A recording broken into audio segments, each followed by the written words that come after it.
Thought we stopped getting out in transition. You got to give them credit. I think their pressure got to us a little bit on offense in the first half. And, you know, it obviously they were able to take the lead at the half. But I thought their intensity, they raised their level. And we didn't really match that to end the first half. And then, you know, I thought defensively in the second half, we got whipped off the bounce a bunch. You know, they kept getting down the lane. Give them credit. They made some difficult, tough shots. You know, we had some chances. You know, with CJ, I thought our guards did a good job in the second half of trying to put pressure on the paint, not settling and getting down the lane. I thought CJ got down the lane. Their guy made a really good play to pin it up on the backboard there. But I thought when they ramped their level up after we got off to a great start, I thought that we didn't respond in the first half well enough. How are you going to keep Noah out of foul trouble in the future, you know? Because that's really had an impact on games. Yeah, I like his aggressiveness. I think we got to continue to coach him, show him film, show him his fouls, you know, show the ones, you know, where he can avoid and, you know, continue to talk to him about that. Noah's a competitor, so, you know, we don't want to take away his aggressiveness, especially defensively, because, you know, we've seen him before, you know, really change games with his on-ball pressure. So we don't want to take that away, but we got to continue to coach him and show him film and show him the ones that he's really got to try to avoid. Does it worry you that some of these issues seem to keep cropping up, like the turning the ball over more than assists and some of the things that we've talked about a lot? Does it worry you that it keeps being an issue? I don't know if it worries. I mean, you know, obviously as a coach, you're always trying to figure out where you can get better, you know. I mean, we had 8 guys in practice yesterday. You know, and I'm not making an excuse, but like, you know, it's hard to get better when you can't really go 5-on-5. We have 8 guys in practice. TJ Weeks wasn't able to practice yesterday, and I give TJ Weeks a lot of credit for trying to go out there and give it a go. Basically, having done nothing all week. That's hard to do. That not basically having done nothing all week.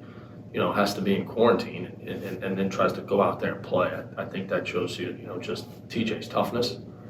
But it's, you know, it's hard. You know, we had CJ couldn't practice yesterday, had some swelling in his knee, and we were down to 8 guys, and we're trying to prepare, trying to scout, trying to, you know, run through actions, trying to tinker our offense and get it better. You know, they've been off for I don't know, since December 19th as well, and hadn't seen them be that aggressive on pick and roll coverage this year. They have done it in years past with Coach Damrod's teams, but I haven't seen that level of hedging. This year they've shown some switching, they've shown some deep leveling, they've shown like short hedging, but I thought their front court player really caused our guards some problems at times, just jumping out there, you know. But you know, we gotta get healthy. We gotta get, you know, be able to get, you know, 10, 11 guys out there on the practice floor to be able to work on some of the things that are causing us some problems. Matt, Stedman came out, dominated those first few minutes. Did they do anything to kind of start to take him away? I thought Howard, they started doubling him when he caught it down there on the block.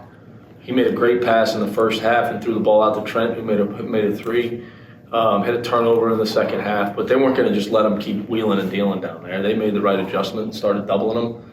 You know, I think one of the biggest mistakes I made in the game was, you know, we probably needed to, when we started getting hurt so bad off the bounce in the second half, we probably needed to look to go zone more. Even that last possession, you know, I was petrified of giving up an offensive rebound in the zone and then not having a chance to go win it. You know, I'm kicking myself right now. I wish we'd have played zone on that last possession just to give them a different look and catch them by surprise, maybe where we can get, you know, that rebound and break out and go play. There were a lot of turnovers forced, you know, at kind of what felt like the worst times for you guys. You know, how are you going to limit turnovers going in the future, because they were real momentum killers? Yeah, I mean, I think you never want to turn the ball over.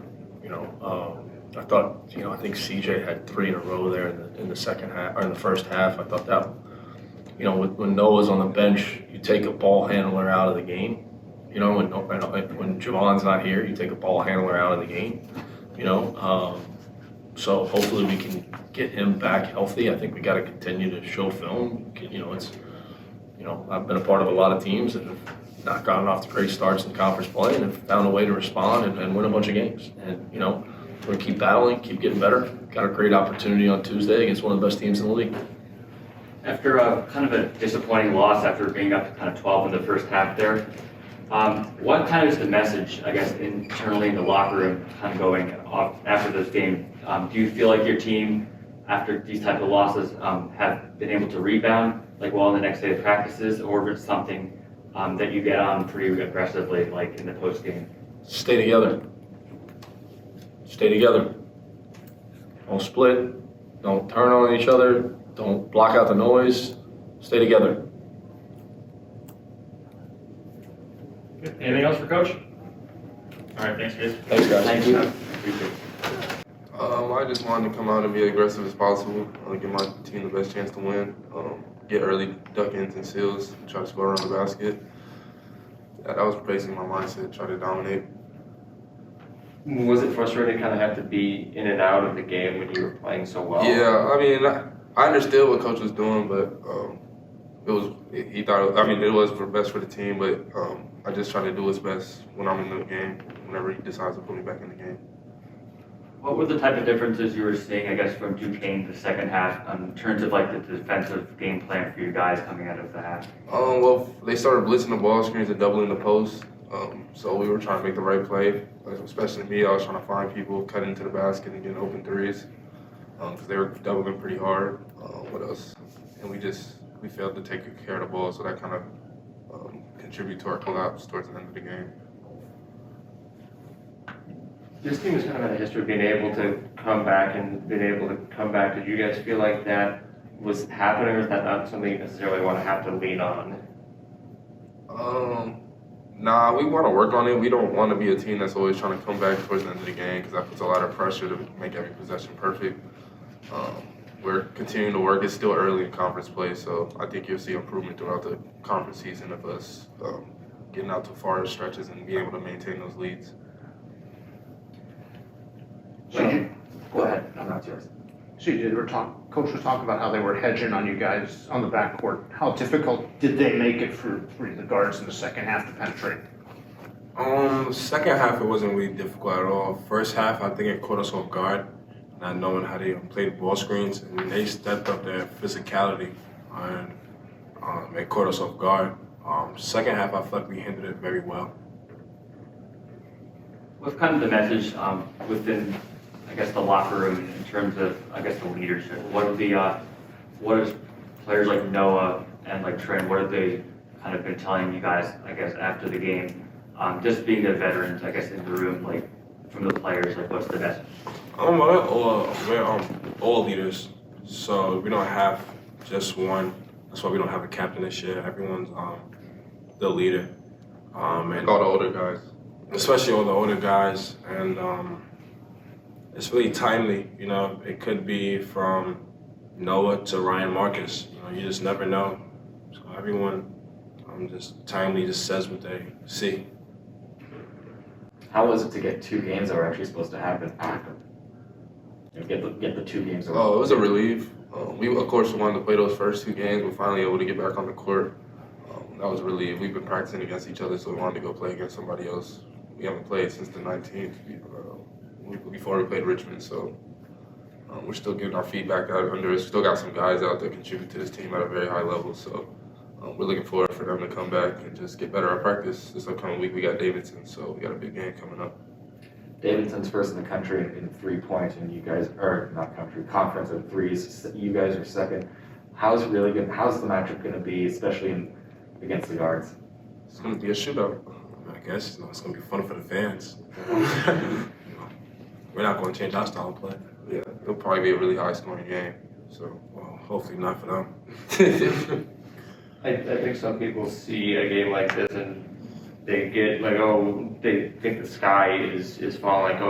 They think, maybe shouldn't lose this game. How are you guys approaching kind of keeping an even mindset? Because I imagine that's not the way you guys are approaching it. We're just taking it one game at a time. No game is guaranteed. You got to go out there and play. And hats off to Duquesne. But just got to learn from it. That's all you can really do. Coach McCall's a mastermind, so he's going to come in. And, after every game we lost, I think we've always gotten better at something. So he's going to make a good adjustment. What kind of adjustments are you going to make, to avoid causing turnovers? To be honest, I don't know the adjustments Coach McCall's gonna make, but I spoke to the guards afterwards and just said, we gotta put this one on our shoulders. Duquesne just started not even running plays at one point. They were just isolating our guards, all of us, just taking us one-on-one. They was playing more physical. So I just think we gotta step up, more pride, and say, as guards, we're not gonna allow matchups to, not even run a play. Just say, hey, we're gonna pick on CJ, or Rich, anybody, and just like we're gonna attack them. That just can't happen. Our last one, if you got it, guys. We're all set then. Thanks, fellas. Thank you. Guys have a nice day.